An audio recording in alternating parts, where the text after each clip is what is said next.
started 20 years ago, and I teach the seniors at Wilson Center, and this group wanted to come, and they only had so much room.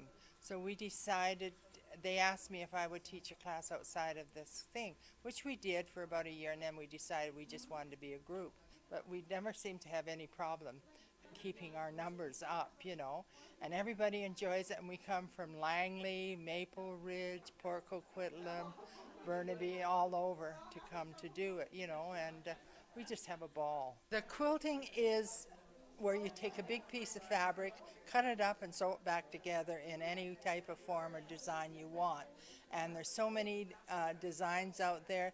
You do not have to do anything or do same, and just what you can just do the square and put a border on it and do that, because there's so many beautiful fabrics out there, they don't need a lot of extra embellishment. And we do a lot of charity work of the quilts, as you've seen, that they go to the Royal Columbia Hospital. We get quite a bit of donations, and other people that don't belong to the group want to do a quilt, and they will donate their quilts themselves, and so we'll take it all, for charity. They need them all, and right now it seems to be they need quite a few more for teenagers that are in trouble, so not just babies. I've been a member ever since we started. After I retired, I looked for something to do, so 13 out of us, all friends, got together and started this group. And I get the satisfaction out of creating, watching a quilt grow and being able to give it away.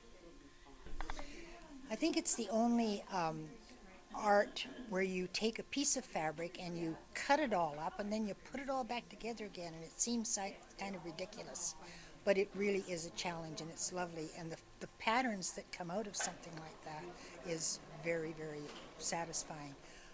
As you can see, all the quilts that we have here, we have different patterns. Some of them we really, really love, like the tumbling teddy bears and that. We really love those patterns. And the snowballs is another one that's really, we do a lot of. But just to put it all together and see it all come together, and then when you put the binding on, it's just awesome. My theory is that every child should have a quilt that's their own, to drag through the mud, to do whatever they want. I get a great satisfaction out of making the larger quilts for the children that are teenagers, because I think they're the most challenging. Years ago, when I was a small child, my mother was quilting, and they used to sit around a big quilting frame, and everything was done by hand, and it was called a quilting bee. And I can remember going with my grandmother in a toboggan back in Manitoba to get to this quilting bee.